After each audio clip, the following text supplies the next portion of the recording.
Hello and welcome to another Cliff Reviews Art House.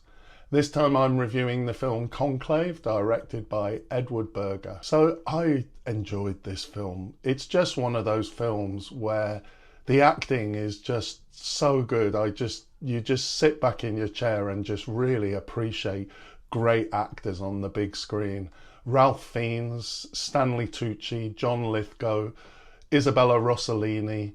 I have seen people accusing this film of being Oscar bait, and yes, it's definitely the kind of film that wins Oscars, and Ralph Fiennes' performance is an Oscar-winning performance, but I don't think you can hold that against the film, really. That's just the nature of the awards. This is a film with a really big cast. In addition to the big stars, some of the actors I didn't know are really good, like, for example, Sergio Castellitto, who plays Cardinal Tedesco. He's the real conservative. He's kind of one of these people who's over pleasant and polite. He's a real political operator, and his excessive friendliness kind of thinly covers his political cunning. There's so many people like this in the business world and in politics, and I guess the church is no different as an organisation. I know a couple of people who really didn't like this film, who found it too melodramatic and even silly at times. I think this film knows what it is. Yes, it is a bit melodramatic.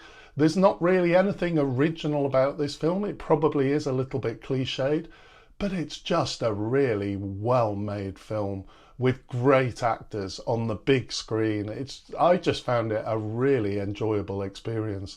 And I really enjoyed the story. This is a group of people, supposedly the elite of the Catholic Church, and it's looking at the conflicts between the ideals of the Christian teachings and humility with the reality of kind of egos, ambitions, politics. It's about the flaws in human beings in an organisation, and implicitly, therefore, about the flaws in the church.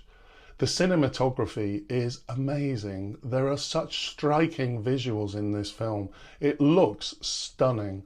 The setting in the Vatican contrasts so beautifully with the robes and regalia, the whites and the reds worn by the cardinals. There are some beautifully composed shots in this film. I really loved this film to look at. As to the story, yes, it is melodramatic, but I really enjoyed the political intrigue. There's a few twists and turns, and yeah, the story took me by surprise by the end. There are some really serious themes here: faith, secrecy, hypocrisy, power. It's about tradition versus progress. It's also about sexism. I think the Isabella Rossellini character is really interesting. The nuns are doing all the work in the background. They're making the food, they're taking care of the organisation, but all the decisions are made by men. And it's interesting in the West how Islam is criticised for being sexist, yet such blatant sexism also exists in the Christian church. I think, therefore, Rossellini is playing a really important part in this film. She is a secondary character, but she's really present in each scene that she is in, and I think that this helps to make that point. The sound in this film is really good.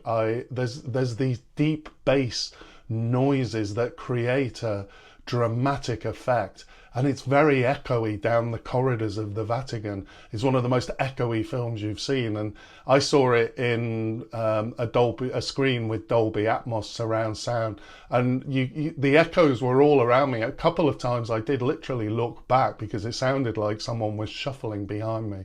I really love that in a film.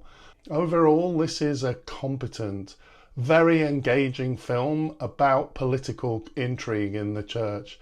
There are twists and turns in the story, and I really enjoyed the surprises along the way. I found it highly entertaining, and I would actually recommend this film as an enjoyable cinematic experience. Thanks for watching, and I'll see you next time.